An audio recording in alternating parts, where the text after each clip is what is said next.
નમસ્કાર વિદ્યાર્થી મિત્રો, સ્ટાન્ડર્ડ 12 ઇંગ્લિશના રીડિંગ કોમ્પ્રિહેન્શન લેપિંગ પુસ્તકમાં આજે આપણે રીડ નંબર 14 જેનું ટાઇટલ છે સિટી ઓફ ટોબર્સની વાત કરવાના છીએ. દોસ્તો, આપ સૌ વિદ્યાર્થીઓ 1 by 1 લેસન લેપિંગના ભણી રહ્યા છો. તેમાંથી આપણે એસક્યુ અને સમરી રાઇટિંગ પૂછાય છે. વિદ્યાર્થી મિત્રો, પરીક્ષામાં સમરી કેમ લખવી અને પેરેગ્રાફના સવાલ જવાબ કેમ લખવા, સાથે સાથે તેમના કેટલાક સિમિલર વર્ડ્સની આપણે ચર્ચા કરવાની છે.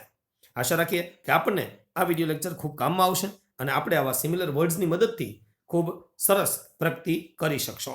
તમને સ્ક્રીન પર કેટલાક સિમિલર વર્ડ્સ દેખાય છે, જેમાં લખેલું છે ફોરબિડન, નોટ અલાઉડ, અપરોવર તો કન્ફ્યુઝ નોઇઝ, ગેપ્સ તો બ્રીથ, હેવીલી તો પેન્ટેડ, સ્ટેઝર્ડ તો વોક અનસ્ટેડીલી. આ મુખ્ય સિટી ઓફ ટોબર્સના કેટલાક આ સિમિલર વર્ડ્સ છે.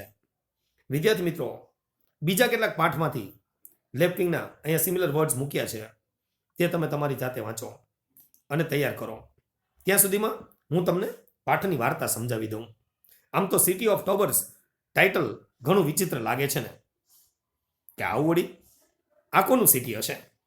વિદ્યાર્થી મિત્રો, તમે કાલ્પનિક વાર્તા તો ઘણી બધી વાંચી છે, સાંભળી હશે અને તમને ગમતી પણ હશે. આજે આ એક એવા પાઠની વાત કરવા જઈ રહ્યા છીએ કે જે પાઠમાં એક કલ્પના કરવામાં આવી છે કે થર્ડ વર્લ્ડ વોર કમ્પ્લીટ થયું. વિચાર કરો, હજુ જેનું નામો નિશાન પણ નથી તેવા વિશ્વયુદ્ધ શરૂ થયું અને પૂરું પણ થયું. અને વળી વિશેષ વાત તો એ છે કે ત્રીજા વિશ્વયુદ્ધમાં ઘણા લોકો માર્યા ગયા. ત્યારે આ ટોબરો આવ્યા અને તેમણે નેમ્સને ગુલામ બનાવ્યા. બોલો, કોને ગુલામ બનાવ્યા? નેમ્સને. તમે જો આ પાઠ બરાબર વાંચ્યો હશે કે યુટ્યુબમાં કે ઓફલાઈન ભણ્યા હશો તો તમને ખબર હશે કે ટોબરો કોણ છે અને નેમ્સ કોણ છે. આપણે આ પાઠમાં એની વિગતે વાત કરવાના છીએ. બરાબર દોસ્તો, એક નગર મોટી ફેક્ટરી જેવું હતું, બરાબર, અને એને સિટી નામ આપવામાં આવ્યું છે, સિટી ઓફ ટોબર્સ. તમને ખબર છે ને કે આ ફેક્ટરી જેવા નગરમાં રહીને નેમ્સને કામ કરવું પડતું હતું. વિચાર કરો. અને નેમ્સમાંથી કેટલાકને તો આઝાદીની પરવા પણ નથી. અને એમાં ડર્ફ અને ક્રેમ અને નોર, આ મુખ્ય જે નેમ્સ છે તેની વાત આપણે આ પાઠમાં કરવાના છીએ. દોસ્તો, ટોબરો અને નેમ્સ વચ્ચે થયેલી લડાઈમાં નેમ્સની જીત થઈ એ વર્ણન આપણે આ પાઠમાં કરવાના છીએ. ત્યાં સુધીમાં તમે કેટલાક આ સિમિલર વર્ડ્સ બરાબર સમજી લો. હું તમને 1 by 1 પેરેગ્રાફ્સ અને તેના સવાલ જવાબ સમજાવવાનો છું. બરાબર, આપ આ સિમિલર વર્ડ્સને બરાબર ધ્યાનમાં રાખજો.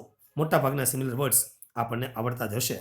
બરાબર, હવે આપણે પેરેગ્રાફની વાત કરીશું. વિદ્યાર્થી મિત્રો, ફર્સ્ટ પેરેગ્રાફ છે એ પાઠની સ્ટાર્ટિંગ શરૂઆતમાં છે. The Tobors were strange beings. They came during the Third World War when a lot of people were killed. જો ગુજરાતી આવડે એવું છે, એકદમ સિમ્પલ છે, અને તમે 12thમાં છો, તમને આટલું ગુજરાતી આવડે એ જરૂરી છે દોસ્તો. They built a huge city and became the rulers. They made the names their slaves. નેમ્સને ગુલામ બનાવ્યા. The city was like a huge factory with a silver roof. જુઓ, સિટી જોવા જેવું છે, એક મોટા ફેક્ટરી જેવું છે, એના ઉપર સિલ્વર રૂફ છે. અને names had to live and work here. Names લોકોને અહીંયા રહેવાનું, કામ કરવાનું. And they never saw the sun. બોલો, આ સિટી એવું પેક હતું, ઉપર છાપરું હતું સિલ્વરનું, એટલે આરપાર તો કંઈ જવાય નહીં કે દેખાય નહીં, એટલે સૂર્ય પણ નહોતો જોયો. વિચાર કરજો, સૂર્ય પણ નહોતો જોયો, એવા પણ નેમ્સ હતા. Most of them didn't care. અને મોટા ભાગનાને તો હવે આદત પડી ગઈ હતી અને કંઈ પરવા પણ નહોતી. But some Nems did care. પણ કેટલાક નેમ્સ હોશિયાર હતા, તેમને પરવા હતી. Nems like Derf and his friends Crem and Nor. આ બધા એવા મિત્રો છે, ડર્ફ, ક્રેમ અને નોર, કે જેમને પરવા હતી, જેઓ બુદ્ધિશાળી નેમ્સ હતા. તે wanted to escape from the city. દોસ્તો, તેઓ આ સિટીમાંથી નાસી જવા માંગતા હતા. And they met to talk about. અને તેઓ વાતચીત કરવા માટે એકઠા થાય છે. There was a place in the city called the center. આ સિટીમાં એવું એક સ્થળ હતું જેને ધ સેન્ટર નામે ઓળખવામાં આવતું હતું. The names were never allowed to go there. અને ખૂબીની વાત તો એ છે કે નેમ્સ લોકોને એ સેન્ટર નામના સ્થળે જવા દેવામાં ન આવતા હતા. Derf was sure this was their weak spot. ડર્ફને ખાતરી થઈ ગઈ હતી કે નક્કી ટોબરોનું આ વીક સ્પોટ હશે, નબળું હશે થડ, દુખતી રગ હાથમાં આવી ગઈ. And that the Tobors got their powers from here. ડર્ફને એ પણ વિશ્વાસ હતો, ખાતરી હતી કે ટોબરોને તેમની પાવર, સત્તા, શક્તિ આ સેન્ટર નામના સ્થળેથી મળે છે એવો એમને ભરોસો હતો. somehow soon they must break into the center and destroy the tobbers. બસ ગમે તેમ કરીને એને એક જ વસ્તુ હતી, કેવી રીતે જેટલું બને એટલું જલ્દી મારે આ સેન્ટરને બ્રેક આઉટ કરવું છે, બ્રેક ઇન્ટુ કરવું છે, તોડવું છે અને અંદર ઘૂસવું છે અને ટોબરોનો નાશ કરવો છે. આવી એની ઈચ્છા હતી. વિચાર કરો, આમાંથી ક્વેશ્ચન આન્સર પૂછવામાં આવશે, બરાબર? તો એના ક્વેશ્ચનના આન્સર કેવી રીતે આપી શકાય દોસ્તો પૂરા માર્ક્સ લેવા માટે? તો જુઓ, મોસ્ટ આઈએમપી પેરેગ્રાફ, હુ વર ટોબર્સ? ટોબરો કોણ હતા? તો તમારે અહીં સીધું લખવાનું છે, the Tobors were strange beings. બરાબર છે? The Tobors were strange beings. એકદમ સિમ્પલી આવડી જાય. જુઓ, બરાબર છે? બીજો સવાલ છે, how was the Nems treated in the city? નેમ્સને કેવી રીતે એની સાથે વર્તન થતું હતું? તો તમારે કહેવાનું છે એઝ સ્લેવ્સ, ગુલામ તરીકેનું વર્તન. અને દોસ્તો third question, where the names were never allowed to go by the ટોબર્સ? હમણાં જ આપણે વાત કરી ટોબરો દ્વારા કઈ જગ્યાએ? યસ, તો જવાબ આવશે ધ સેન્ટર. બરાબર છે? Question number 4, who wanted to escape from the Tobors city? કોણ કોણ જવા માંગતા હતા? કોને કોને નાસી જવું હતું? ડોર્ફ. બરાબર? Nems like Dorf and his friends. કયા કયા? Crem and Nor wanted to escape from the city. દોસ્તો ખ્યાલ આવી ગયો? આટલા સરળ છે આ પેરેગ્રાફના જવાબ. બરાબર છે? આવા જ બીજા પેરેગ્રાફની આપણે વાત કરવાના છીએ. બરાબર? જુઓ, એ જ પેરેગ્રાફ છે. ક્વેશ્ચન જુઓ, વેન ડીડ ધ ટોબર્સ કમ? ટોબર ક્યારે આવ્યા? તો તમારે શું કહેવાનું? Third world war. બરાબર છે? તો જવાબ શું લખશો? ધ ટોબર્સ કેમ during the third world war. Van a lot of people var killed. બહુ બધા લોકો માર્યા ગયા અને ટોબરો આવ્યા અને ટોબરોએ એક સિટી બનાવ્યું. બરાબર? મસ્ત વાર્તા છો, આખી વાર્તા સમજો. What was the city of the Tobors like? કેવું હતું? તો આપણે કહેવાય લાઈક અ હ્યુજ ફેક્ટરી. શું કહેવાનું? Like a huge factory with a silver roof. બરાબર? Find out the words which mean energy. ચાલો, એનર્જી માટે શબ્દ એક શોધો. અહીંયા તમે આખો પાઠ ભણી ગયા છો, તો એનર્જી માટે કયો શબ્દ તમારા ધ્યાનમાં આવ્યો કે જેનો સિમિલર હોય? બરાબર? એનર્જી માટે છે પાવર. કારણ કે ટોબરોને પાવર મળતો હતો. પાવર મળતો હતો એટલે એક તાકાત મળતી હતી, એનર્જી મળતી હતી. બરાબર? અને બીજો શબ્દ છે પ્લેસ. તો પ્લેસનો અર્થ છે સ્પોટ. કેમ કે એને કીધું ને કે વીક સ્પોટ. તો વીક સ્પોટ એટલે તો વીક પ્લેસ. બરાબર છે? તો આ રીતે દોસ્તો તમને આ પેરેગ્રાફમાં કેટલાક સવાલ જવાબ એવા હોય છે જે ટ્વિસ્ટ કરીને પૂછાતા હોય છે અને એને સમજવા માટે જ આપણે ખાસ તો આ અલગ અલગ સવાલ તમને સમજાવવા પ્રયત્ન કર્યો છે. આમ તો પેરેગ્રાફમાંથી કોઈ પણ સવાલ પૂછી શકાતા હોય છે, પણ જો એક વ્યવસ્થિત આપણે તૈયારી કરીએ ને તો વાંધો ના આવે. ચલો, third paragraph, Derf workshop was on the 4th floor. Derf નામનું આ નેમ છે ને, એનું વર્કશોપ હતું. એ લોકોને કામ તો ત્યાં જ કરવાનું હતું, તે 4th ફ્લોર ઉપર હતું. બરાબર? He took a lift. દરરોજ એને એક લિફ્ટમાં જવાનું. Tobor was on duty at the door. અને લિફ્ટનો દરવાજો હોય ને ત્યાં ટોબર ડ્યુટી કરતો હોય. બરાબર? He was counting the workers. બસ એનું કામ શું? વર્કરને ગણતો જાય અને ઉપર મોકલતો જાય. ડર્ફ જોઈન ધ ક્યુ. અને લાઈન લાંબી હતી સવારમાં, તો ડર્ફ પણ લાઈનમાં જોડાઈ ગયો. The Tobor went on counting in his cold voice. ટોબરનો અવાજ તો એકદમ કોલ્ડ, કેમ કે એ તો મશીન. બરાબર? તો જુઓ, 102, 103 અને આમ 104 અને 4 પાસે અટકી ગયો. Derf looked at the front of the queue. ડર્ફે આગળ જોયું લાઈનમાં કે કેમ ભાઈ બોલતો બોલતો સ્ટોપ થઈ ગયો છે. તો વોટ વોઝ રોંગ? શું હતું? કંઈ ખબર ન પડી કે ઇટ વોઝ અ ફિમેલ. જોયું ને તો ત્યાં ટોબર જે ગણતો હતો ને, કાઉન્ટ કરતો હતો ને, ત્યાં એક ફિમેલ હતી. Female name. બરાબર? હોલ્ડિંગ અ બંડલ. એના હાથમાં એક બંડલ હતું. તો બંડલ વોઝ ક્રાઇંગ. તકલીફ ક્યાં છે? જુઓ, બંડલ રડતું હતું. હવે સમજી ગયા તમે? યસ. The Tobor spoke. તો ટોબરે આ બંડલ રડતું જોઈને શું કીધું ખબર? You can't take this to work. તમે આ બંડલને, એટલે કે આ રડતા બાળકને લઈને વર્ક પર જઈ શકો નહીં. It is forbidden. એટલે કે નોટ અલાઉડ. તેની મનાઈ કરવામાં આવી છે. The female name આર્ગ્યુડ with him. હવે ફિમેલ નેમ છે આર્ગ્યુડ કરે છે. એને ખબર નથી કે આ ટોબર સાથે આર્ગ્યુ કરવાનો કોઈ મતલબ જ નથી. But he didn't he want be any trouble. શું આર્ગ્યુ કરી ખબર? ફિમેલ નેમ શું કીધું કે હું એને લઈ જાઉં છું, એ બંડલ ક્રાઇંગ જે બાળક એ મને કોઈ મુશ્કેલી નહીં કરે, કોઈ ટ્રબલ નહીં પહોંચાડે. I can steel work hard. હું એમની હાજરી હશે તો પણ વર્ક કરીશ જ. તમે મારા વર્ક ઉપર કોઈ ફરક નહીં પડવા દો. પણ ટોબર તો કંઈ માને નહીં. Tobor's voice was as cold as steel. એ તો સ્ટીલ જેવા ઠંડા અવાજે. બરાબર. હી વોઝન્ટ એંગ્રી. એ ક્યારેય ગુસ્સે ન થતા. અહીંયા શબ્દ છે એંગ્રી. બરાબર. ટોબર્સ વર નેવર એંગ્રી. એ ક્યારેય ગુસ્સે થતા નહીં. બરાબર છે. એગ્રી ન થયો. એગ્રી. હી વોઝન્ટ એગ્રી. એગ્રી ન થયો. બરાબર. They didn't sim to feel anything. હવે એ લોકોને તો કાંઈ ફિલિંગ થતી જ નહીં હતી ટોબરોને. બસ એક જ વાત કરે, ઇટ ઇઝ ફોરબિડન. બરાબર. The Tobor said again. એટલે હાર્દભાઈ તો અગેન પછી બોલે, babies must go to the clinic. એણે ટોબરે શું કીધું ખબર? કે બાળકોએ છે ને ક્લિનિકમાં જ રહેવાનું, નીચે દવાખાનામાં લેવાનું. ટેક ઇટ અવે. તમે ત્યાં લઈ જાઓ. બાળકોનો અલગ રૂમ છે, ત્યાં એની કેર કરવામાં આવશે. તમારે કામ કરવા જવાનું તો એકલાને જ જવાનું. હવે વિદ્યાર્થી મિત્રો, આવા જ્યારે પેરેગ્રાફ પૂછાય છે ને ત્યારે એનું સમરી શું આપવું, 1/3 શું કરવું?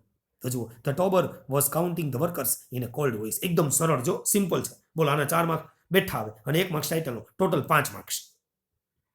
લઈ લેવાય કે નહીં? જુઓ, આમ તમારે ખાલી સેટિંગ કરવાનું છે, વાક્ય ગોતવાના છે અને થોડાક જાતે બનાવવાના છે. He stopped a female Nem carrying a baby in a bundle and refused her to enter. She argued that still she could work hard, but the tober insensitively ordered her to take it away to the same clinic. આમ થોડુંક તો તમે વાંચો ને અને પાઠને સમજો ને તો ચોક્કસપણે એનો સાર લખી શકો. 1/3 લખવું અઘરું નથી દોસ્તો. કેટલાય પેરેગ્રાફથી તમે 1/3 શીખી રહ્યા છો. અને એનું એક ટાઇટલ આપવું હોય તો શું આપી શકાય? કયો લે? ટાઇટલ શું આપી શકાય? તો કે આ રીતે ટાઇટલ આપવું પડે, ટોબર અ ફિલિંગલેસ ક્રિએચર. કારણ કે ટોબરોને કોઈ ફિલિંગ થતી જ નથી. બરાબર. અથવા તો baby is strictly prohibited at work. બાળકોને વર્ક પર લઈ જવાની મનાઈ છે. આવા ટાઇટલ સાથે જો તમે આવો સમરી રાઇટિંગ કરો ને, પૂરા માર્ક્સ આવે દોસ્તો. એમાં કોઈ શંકા નથી. બરાબર. આશા રાખીએ તમને ગમે. દોસ્તો ગમે તો લાઈક કરજો, શેર કરજો અને કોમેન્ટ્સ કરવાનું ભૂલશો નહીં દોસ્તો. તમારા મિત્રને પણ કહેજો. બરાબર. ચાલો હવે અહીં જુઓ, Derf computer made a new noise. એક વખત ડર્ફ પોતાના વર્કશોપ પર કામ કરતો હતો અને એના કમ્પ્યુટરમાં કંઈક નવો અવાજ આવ્યો. બરાબર. જનરલી ન આવતો હોય ને એ ટાઈપનો અવાજ હતો. Derf he looked at it. It hadn't been able to answer the last question. બન્યું એવું કે ડર્ફનું કામ શું હતું? પ્રશ્નો પૂછવાનું. અને કમ્પ્યુટરનું કામ શું હતું? જવાબ આપવાનું. તો ડર્ફે જે લાસ્ટ ક્વેશ્ચન પૂછેલો ને એનો જવાબ કમ્પ્યુટર આપી શકતો નહીં હતું. ડર્ફ હેડ મેડ અ મિસ્ટેક. એકચ્યુઅલી મિસ્ટેક ડર્ફની હતી. He should have asked how many rooms are needed in the city by the year 2080. 2080ની સાલની આ વાત છે, વિચાર કરજો. એને પ્રશ્ન પૂછ્યો કારણ કે 2050 પછી લખાયું છે એવું મારું માનવું છે. બરાબર. એટલે એને પ્રશ્ન એવો પૂછ્યો છે કે હાઉ મેની રૂમ્સ, કેટલા રૂમની જરૂર પડશે 2080 સુધીમાં. નેમ્સની વસ્તી વધી રહી છે. ટોબરોની વસ્તી તો ઠીક, પણ નેમ્સની વસ્તી વધી રહી છે. તો 2080 સુધીમાં આ શહેરમાં કેટલા રૂમની જરૂર પડશે એમ પૂછવાનું હતું. પણ ડર્ફના મનમાં એક જ વસ્તુ ચાલતી હતી કે how to get into the centre, how to break into the centre and destroy the Tobors. એને એક જ હતું કે ડર્ફ, બરાબર, મારા મિત્રોને લઈને જાઓ અને સેન્ટરમાં ઘૂસી જાઓ અને ટોબરોનો નાશ કરું. એટલે એના મગજમાં એક જ કેસેટ હતી, હાઉ. તો હાઉ મેનીના બદલે એનાથી સવાલ પૂછાઈ ગયો હાઉ રૂમ્સ, કેવા રૂમની જરૂર પડશે. હવે આ બધું પ્રિન્ટેડ હતું એટલે કમ્પ્યુટર પાસે હાઉ મેનીનો જવાબ હતો, પણ હાઉ રૂમ્સ, કેવા રૂમની જરૂર પડશે, તો એનો જવાબ હતો નહીં. એટલે કમ્પ્યુટર એનો જવાબ આપી શક્યું નહીં. It was a mistake. બસ એક જ વાત કીધી કમ્પ્યુટરે. The computer couldn't answer a question like that. બરાબર. કે અમે આવા જવાબ ના આપીએ. It seemed quite upset. અને એવું લાગતું હતું કમ્પ્યુટર અપસેટ થઈ ગયું. Lights went on and off. વિચાર કરો, લાઇટ તો ઓન થઈ, ઓફ થાય, ધડાધડી બોલી ગયો, ધબાધબી બોલી ગઈ અને કમ્પ્યુટર રાડો રાડ થયું. It was trying hard to find N answer. અને કમ્પ્યુટર ટ્રાય કરતું હતું જવાબ શોધવા માટે. But in its memory bank, memory બેંકમાંથી કંઈક મળી જાય તો શોધતું હતું. પણ મથામથી કરે, ધબાધબી બોલાવે પણ જવાબ મળે નહીં. But it couldn't. પણ કમ્પ્યુટર જવાબ આપવામાં સફળ થઈ શક્યું નહીં. It the end it printed out a new message, instruction to Derf. અને ડર્ફ માટે સૂચના આવી ગઈ, I don't understand this question, please ask it in a different way. જુદી રીતે પૂછો. બરાબર. Derf felt very excited. હવે પહેલી વખત એને આ ફિલિંગ આવી. વિચાર કરો, એક્સાઇટિંગ થયું કે કમ્પ્યુટરને નથી આવડતું. વાવ, હી હેડ નેવર સીન ધીસ બિફોર. આવું તો પહેલાં ક્યારેય બન્યું નથી. કમ્પ્યુટર બ્રેકડાઉન, એનો મતલબ એ થયો કે કમ્પ્યુટર ખોટવાઈ ગયું. બરાબર? Yes, but computer ignorance. પણ મને એ નથી સમજાતું કે કોમ્પ્યુટરની અજ્ઞાનતા કઈ રીતે હોઈ શકે. હા, એ કેવી રીતે અજ્ઞાત હોઈ શકે. આનું સમરી તમે આ રીતે લખજો દોસ્તો. જુઓ, હા, Derf made mistake in feeding a question. એણે ભૂલ કરી હતી ને ક્વેશ્ચન ફીડ કરવામાં, કારણ કે જે ફીડિંગ કરતો હતો ક્વેશ્ચન એમાં ભૂલ કરી હતી. બરાબર? And the system of computer became upset. અને એને કારણે સિસ્ટમ અપસેટ થઈ ગઈ. હવે તમને ખબર પડી કેવું લખવાનું. આવા સવાલ બવાલ એવું કંઈ લખવાનું જ નહીં. ડાયરેક્ટ સ્પીચ તો બિલકુલ નહીં લખવાની. આવી રીતે 1/3 જ કરવાનું. બરાબર? ખાલી મેઇન સાર જ લેવાનો. Theme, central idea. Yes, lights went on and of, and in spite of trying hard it could not answer any of the questions.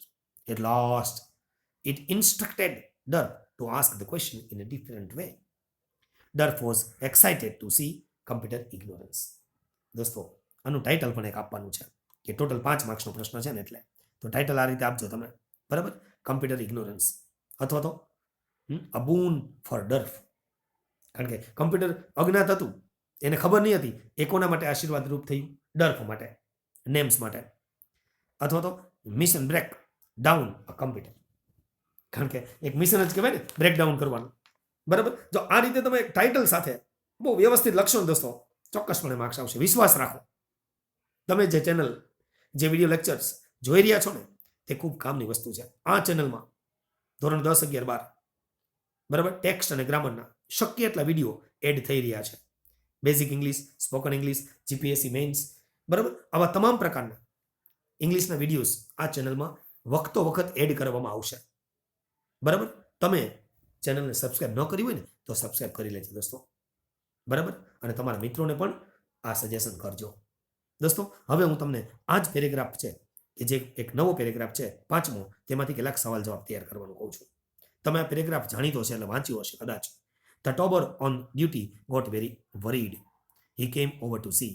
એક ટોબર ડ્યુટી ઉપર હતો અને ડર્ફનું કમ્પ્યુટર છે એ ધબાધબી બોલાવતું હતું. બરાબર? લાઇટ વેન્ટ ને ઓફ ને ઓન ને થતી હતી. હે, એટલે એ ટોબર તો જોવા આવ્યો, but he could not do anything. પણ એને તો કંઈ ખબર નહીં હતી. પહેલી વખત થયું ને. All the computers were breaking down all at once. બધા બ્રેકિંગ ડાઉન થઈ ગયા. કેમ કે જ્યારે ડર્ફનું કમ્પ્યુટર બંધ થયું ને, ત્યારે બધાએ પૂછ્યું કે કેમ થયું? તો કે મેં આવા સવાલ પૂછ્યા એટલે બંધ થઈ ગયું. તો પછી બીજે દિવસે બધાએ એવા સવાલ પૂછ્યા, તો બધાના કમ્પ્યુટર બંધ થઈ ગયા. The tober rang an alarm bell. Other tobers rushed in. બીજા બધા ટોબરો આવ્યા. They just stood there and looked. They didn't know what to do. This had never happened before. આવું તો કદી થયું નહીં હતું. Durf watched them. The tobers spoke to each other. Then they went out. Durf followed at once. પછી એવો જો નીચે ગયા ને એટલે ડર્ફ તરત જ પૂંછડી પકડી લીધી કે આની પાછળ જવું છે. મારા વાલીડા જાય છે સેન્ટરમાં જ તે, અને આપણે એને પકડે પારા છે. They were going to the center. He was sure of it. ખાતરી હતી. જુઓ, Nor and Krem joined him. Nor અને ક્રેમે આવ્યા ભાઈ. Keeping out of the sight, they followed the tobbers. દેખાય નહીં એ રીતે છુપા રહીને, બરાબર, ટોબરોનો પીછો કર્યો. It was lucky that the tobbers were so anxious. Lucky તો નેમ્સ લોકો હતા કે ટોબરો છે ને આજે ચિંતિત છે, એન્સિયસ છે two gate two the centre. એને કોઈ પણ હિસાબે ફટાફટ સેન્ટરમાં પહોંચવું છે, કેમ કે જાણ કરવી છે કે ભાઈ અહીં તકલીફ છે, બ્રેકડાઉન થયું છે. They did not look back even once. એટલે એક વખતે પાછું વળી જોયું નહીં. ઓલા ઓર્ફિયસ ને યુરિડીસમાં ખબર, છેક સુધી પહોંચી ગયો તો ઓર્ફિયસ, અને છેલ્લે પાછું વળીને જોયું યુરિડીસ ચાલી ગઈ. વિચાર કરો, ના જોયું હોત તો. હે, એ વસ્તુ આ છે દોસ્તો. એટલે ભૂલ, ગલતી છોટી હોય યા બડી, ગલતી આખી ગલતી હોતી है. એટલું યાદ રાખો. બરાબર? On the way Derf and his friends got a shock. રસ્તામાં આઘાત લાગ્યો. શું કામ ખબર છે? તે પાસ ધ રૂમ. એવી એક રૂમ પાસેથી પસાર થયા that was full of unhappy sounds. એ રૂમમાં છે ને અનહેપી સાઉન્ડ્સ આવતા હતા. The sounds were like Nems crying. અને એ બધા કોના ખબર? નેમ્સ ક્રાઇંગ કરતા હતા. બરાબર? એ એક આખું જે જેલ હોય અને પેલા લોકોની મેમરી લઈ લેતા હતા ને, એ યુનિટ હતું, મેમરી યુનિટ. ક્વેશ્ચનના જવાબ કેવી રીતે આપશો દોસ્તો? તો why was the ટોબર greatly worried. કેમ ચિંતા કરતા હતા? કેમ કે આવું તો ક્યારેય થયું નથી, પહેલી વખત થયું. હા, પહેલી વખત થયું એટલે ચિંતા કરે છે. જુઓ, તો જવાબ શું લખવાનો? The Tobors were greatly worried because all the computers were breaking down at once. બરાબર છે. Number 2, why could Tobors not do anything? To get the computers right. કેમ કમ્પ્યુટરને રાઇટ કરવા માટે કંઈ કરી ન શીખા? કેમ બંધ બેસતા ન કરી શીખા? તો કે કમ્પ્યુટર્સને એને રિપેર કરતા આવડતા જ નહીં હતા. The Tobbers couldn't do anything to set the computers right because they didn't know how to do it. એમને ખબર જ ક્યાં હતી? Question number 3, very IMP. What did Dorf watch Tobbers do? શું જોયું? શું કરતા હતા ટોબરો? તો જવાબ લખવાનો ડોર્ફ વોચ, ઈડી લગાડવાનું, ભૂલશો નહીં. Watch Tobors to speak to each other. Dorf જોયું કે ટોબરો છે ને એકબીજા વાતો કરતા હતા. ધેન અને પછી દે વેન્ટ આઉટ, પછી જઈ લાગ્યા. દે વર ગોઈંગ ટુ ધ સેન્ટર, અને તેઓ જતા હતા તો સેન્ટર ઉપર જ. એ પાકી ખાતરી થઈ ગઈ, બરાબર, કેમ કે હવે એની પાસે એક જ રસ્તો હતો. ઓકે દોસ્તો, એટલે અહીંયા ચોક્કસપણે આપણે એમ કહી શકીએ કે આવી રીતે જો ક્વેશ્ચનના જવાબ આપશો, બરાબર, તો ચોક્કસ તમને સફળતા મળશે, મળશે ને મળશે. વિશ્વાસ રાખો અને આવા સવાલ તૈયાર કરો. The Tobors did not see Dorf and his friends following them. શા માટે? કેમ? કારણ કે ઓલા લોકો એક વખત પાછું વળીને જોયું જ નથી, એન્સિયસ હતા. આ વાક્ય બેઠું તમારા જવાબમાં લખી દેવાનું. સમજાઈ ગયું? they were very anxious to get, બરાબર, આ લખી દેવાનું. Clear?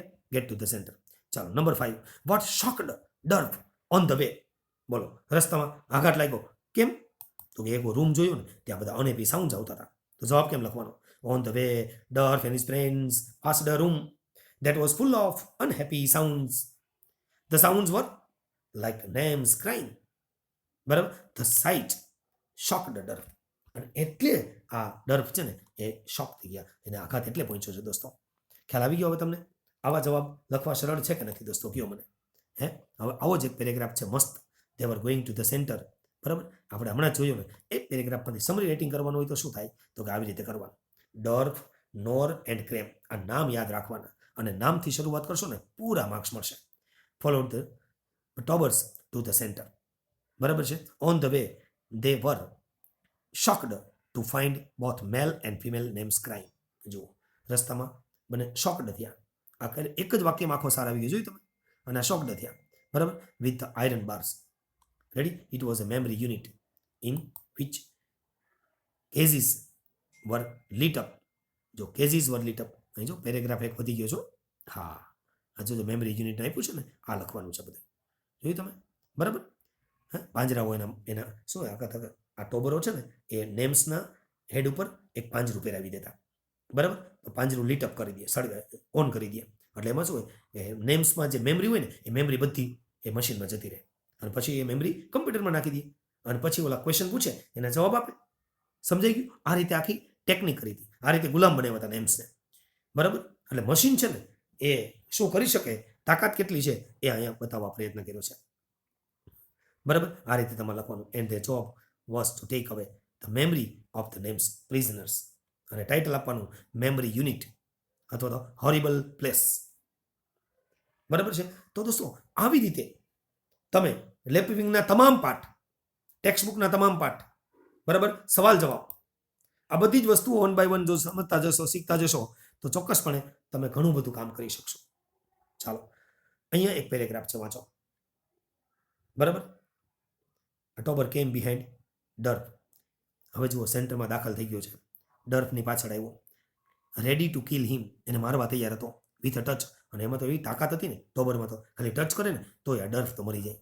But the Tobor was week, પણ હવે એની તાકાત કમ થઈ ગઈ હતી, કેમ કે એક ફોર્થ ફ્લોર ઉપર બધા કમ્પ્યુટર બ્રેકડાઉન થઈ ગયા છે, એટલે એનું કંટ્રોલિંગ ન્યા છે. જુઓ, he had lost some of his power because of this computer breakdown. He could no longer kill. હવે કમ્પ્યુટર બ્રેકડાઉન થઈ ગયા, પાવર થોડો કમ થઈ ગયો, અને એને કારણે તે જે મારવો જોઈતો હતો એ ડર્ફને મારી શક્યો નહીં, બરાબર. ડર્ફ કિક એન્ડ સ્ટ્રગલ, એટલે ડર્ફે એનો લાભ લઈ લીધો પરિસ્થિતિનો. કિક લાત મારી દીધી, અને સ્ટ્રગલ એની સાથે ઝઘડો ચાલુ કરી દીધો. And made hole in the Tobors silver uniform. Tobor હતો સિલ્વર યુનિફોર્મ પહેર્યો હતો, કારણ કે એ તો મશીન છે દોસ્તો, એટલે એનો જે મુક્કો માર્યો ને પાડી દીધો, હોલ પાડી દીધો, બરાબર. He could not believe his eyes. વિચાર કરો, તેને હોલની અંદર જોયું ને તો ડર્ફ પોતાની આંખો પર ભરોસો ન કરી શક્યો. The Tobors body was not like a Nems body at all. એને હવે ખબર પડી કે આ ટોબરોના બોડી નેમના બોડી જેવા નથી. Derf put out his hand and opened a door in the Tobors chest. અંદર હાથ નાખીને છાતીમાં દરવાજો ખોલ્યો. There was wires inside. નોકરા વાયર જ હતા, કારણ કે ટોબરો તો મશીન છે ભાઈ, એ થોડા માણસ છે. બરાબર. તો ટોબર સ્ટ્રેજર, અને પછી તો ઓલા નીકળી ગયા ને વાયર હાથે બધી, એટલે એનું મિકેનિઝમ ખરાબ થવા માંડ્યું ને, એટલે લથડિયા ખાવા માંડ્યો. Walk unsteadily back.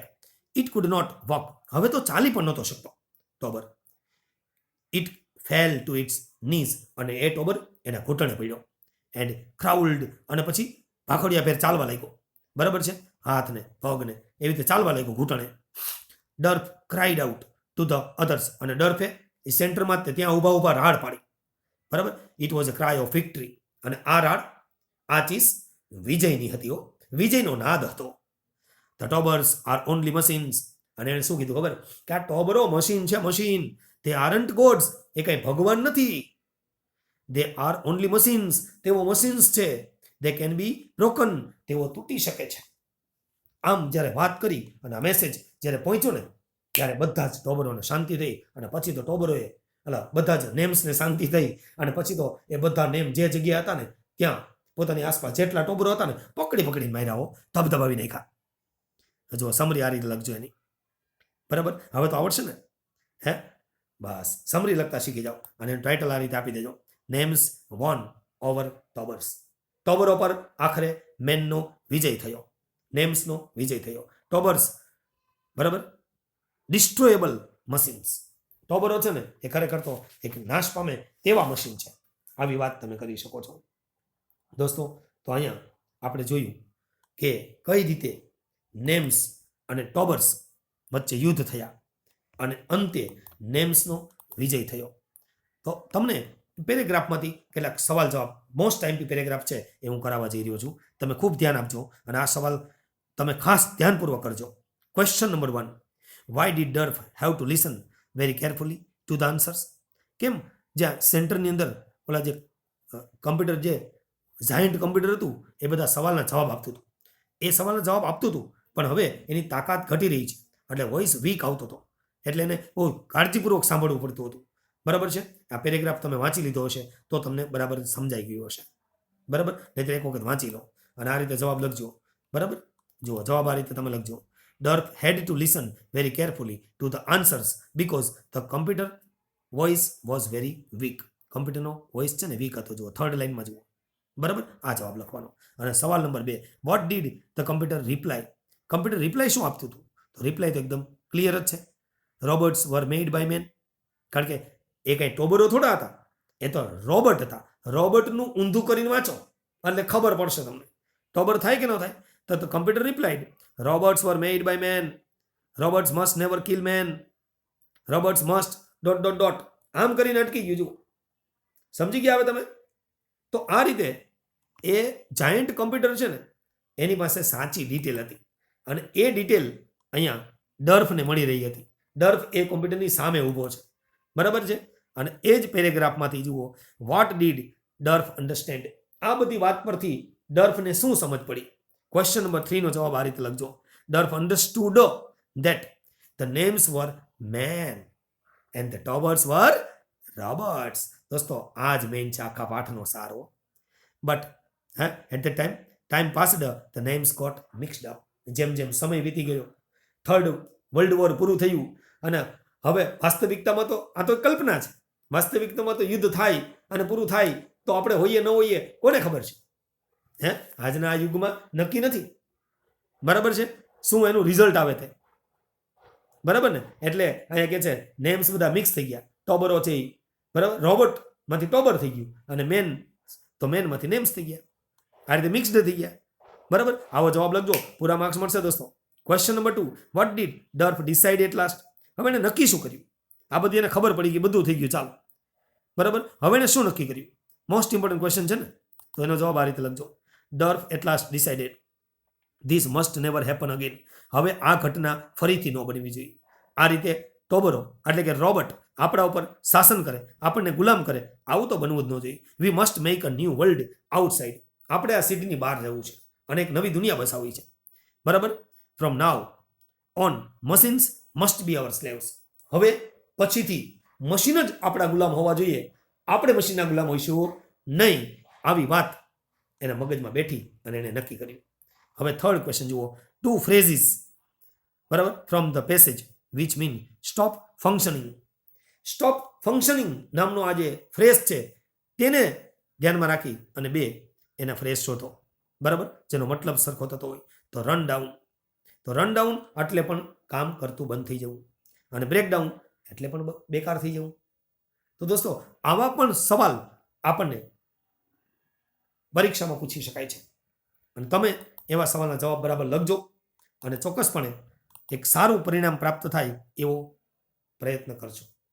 વિદ્યાર્થી મિત્રો, આપ 1 by 1 બધા જ યુનિટનો લાભ લીધો છે, ત્યારે એક પેરેગ્રાફનો એક સમરી પણ તમને શીખવાડી દઉં છું. આ જ પેરેગ્રાફ જો સમરી માટે પૂછાય તો તમારે ધ્યાન રાખવાનું, ડાયરેક્ટ સ્પીચના કોઈ વાક્ય, ઇન્વર્ટેડ કોમા કે ડાયલોગ ટાઈપનું કન્વર્ઝેશન કોઈ દી સમરીમાં લખાતી નથી. સમરી હંમેશા થર્ડ પર્સનમાં અને એક સરખા કાર્ડમાં એક જ સલંગ પેરેગ્રાફમાં બને ત્યાં સુધી સંયોજકનો ઉપયોગ કરીને અથવા તો સિન્થેસાઇઝનો સિમ્પલ, કમ્પાઉન્ડ કે કોમ્પ્લેક્સ વાક્ય કે મિક્સ્ડ વાક્યનો જેટલો પણ ઉપયોગ થાય એટલો કરી અને આપણે આ રીતે બનાવવું જોઈએ. જેમ કે પાર્ટિસિપલથી શરૂઆત કરી, પ્રેઝન્ટ પાર્ટિસિપલથી. On hearing the answers of the computer, Derf understood that they were not, બરાબર, names but they were men and women.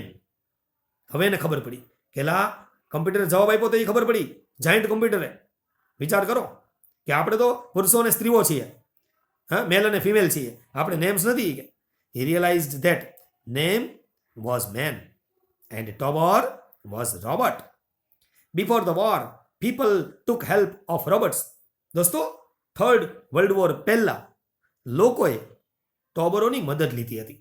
And then robots took over, અને પછી તો શું થયું, રોબોટો બચ્યા, મોટી સંખ્યામાં માનવી મૃત્યુ પામ્યા. એટલે રોબોટોએ, ઓલા પિક્ચરમાં આવે છે ને, કયું પિક્ચર છે ઓલું, બહુ બધા રોબોટ બની જાય છે ને, યસ, યાદ કરો, બહુ બધા રોબોટ બની જાય છે ને પછી બધા રોબોટથી આખા સિટીને ધબધબાટી બોલાવી નાખે છે, હંફાવે છે અને કોઈને દાહ દેતા નથી. યાદ આવ્યું? યસ. તો આ એને કહેવાય ટુક ઓવર કરી લેવું, બરાબર. તો આખું ટુક ઓવર કરી લીધું. And people became slaves of machine, અને લોકો મશીનોના ગુલામ બની ગયા, બરાબર. Then Derf decided that, declared that machines must be their slaves. પછી ડર્ફે નક્કી કર્યું અને ડિક્લેર કર્યું, બરાબર, કે મશીન છે ને એ આપણા ગુલામ હોવા જોઈએ, આપણે મશીનના ગુલામ હોવા જોઈએ નહીં. દોસ્તો આને ટાઇટલ આપવું હોય તો શું આપી શકાય, કહેશો મને તમે? યસ, આ ટાઇટલ આપી શકાય. જુઓ, તમને અહીં મેં પ્રયત્ન કર્યો છે. Nem is man and Tobor is robot, અથવા તો how machines took over man. કઈ રીતે મશીનોએ માનવી ઉપર કબજો જમાવ્યો. વિચાર કરો દોસ્તો, આવા કેટલાક અગત્યના પાઠ કે જેના સમરી રાઇટિંગ, બરાબર, અને સવાલ જવાબ સાથે આપણને આ વિડીયો લેક્ચરમાં પરીક્ષાલક્ષી માહિતી મળી હશે. આશા રાખીએ કે આપને સ્ટુડન્ટ વિઝાને લગતું કોઈ કામ હોય તો અમને ચોક્કસ આ નંબર પર યાદ કરજો. દોસ્તો ફરીથી નવા ટોપિક સાથે આપણે મળતા રહીશું. ત્યાં સુધી રજા લઈએ દોસ્તો. જય હિન્દ, જય ભારત, જય જય ગરવી ગુજરાત.